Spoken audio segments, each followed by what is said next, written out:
Hi, welcome to my first look and reaction to the Boneco S450 humidifier. Once upon a time, this was called Aero Swiss, and you can actually find the product videos on YouTube from 9 years ago. So if you want to see some of the details of this unit, well, check the link below. What I want to share with you today is why I made the purchasing decision to select this particular humidifier and what I'm hoping it will achieve in our home. And if you're interested in following along on that journey, well, hit subscribe, and in the future, 1 month and 6 months time, I'll let you know more about how I found this humidifier has, well, hopefully worked well. So if you've been following along, you would know that I've been renovating in this house for a couple of years, and we've made a lot of choices of the materials to use based on inside air quality. And in Finland, during the winters, it's very cold, and in the summers, well, it's hot, but not that hot. Comparatively speaking, it feels like a scorcher. But in our house, in winter, as said, the air is so dry. And it's actually become even more dry in the last couple of years, and part of that is based on the choices we've made about the materials to use in the house.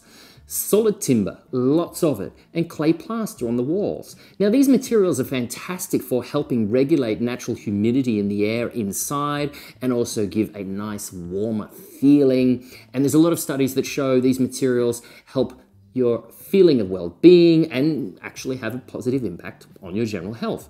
But one problem I've noticed in the last couple of years, perhaps partly attributed to the amount of timber and clay in the house, is the dryness of the air. And I've never had a problem in the last 10 years living in Finland with dry nose or cracking skin on hands, but in the last 2 years, absolutely it's been a problem. So while inside this house, I definitely feel with the changes we've made in our renovation, the air feels so much fresher. Without a doubt, it does seem to be drier. That's what I'm hoping this will solve. So let's unbox and let's have a first look. Here it is.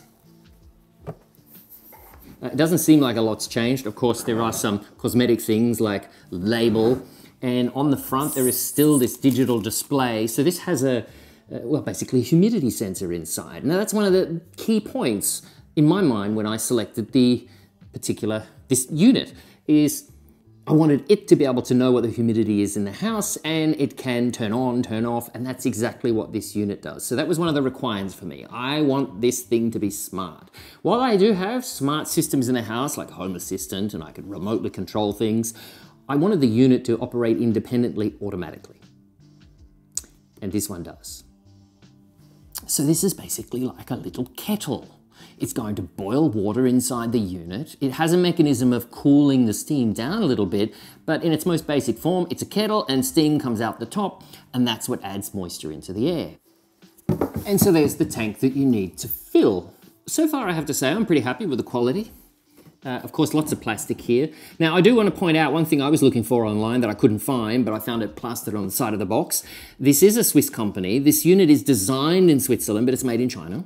So if that's something that's important to you, where your product is made, well, there are a few other options. If you're a European-based person, there is at least one other brand where they actually manufacture the humidifiers in Europe.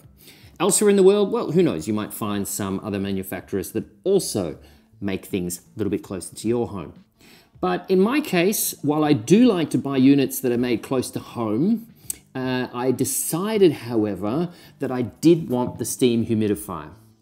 So as opposed to an air washer that I could have got that was made in Europe.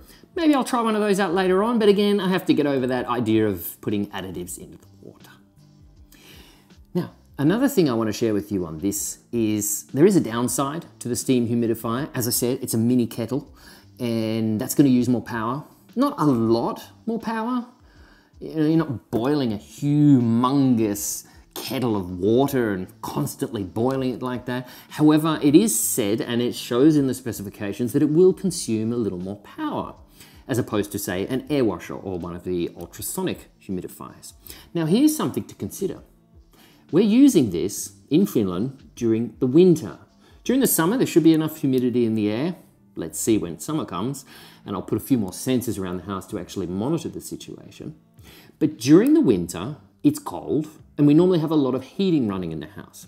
Now, one of the interesting things that happens is when you lift the humidity, the feeling of warmth, well, it changes the way our body perceives the temperature. So in other words, 21 degrees with low humidity feels colder than 21 degrees with higher humidity. Look into it. It's true. It's amazing.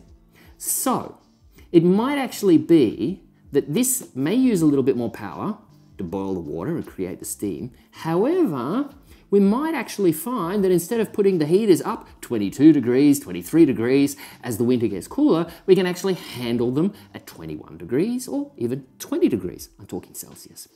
So you might actually see this unit uses a little bit more power, but you might actually save a bit of power. And there is actually a very slight warming effect from the unit. So if you buy a steam humidifier, the boiling vapor entering the air, while it's not hot to touch, the steam is warm, that does actually have a very slight warming effect. Now, this isn't the way to heat your house for sure, but it's not going to take away heat from the room. It might either be neutral or contribute just a little bit. So the extra little bit of power this thing is using, I'm not concerned when you compare it to, say, an air washer or an ultrasonic humidifier. And if you want to follow along and see how it goes in a month from now and in 6 months from now, well, make sure you subscribe and I'll share more with you when I know more and have experienced this in action. Oh, and also, time will tell. I'm hoping in a month or so, dry hands, a lot better, and the dry nose, well, hopefully that's also fixed with a little more humidity at home here. Hey, thanks for watching. Hopefully this was useful. I didn't see this kind of content on YouTube, so I thought, why not? I'll contribute. So, there you are. Maybe I'll see you next time. Bye for now.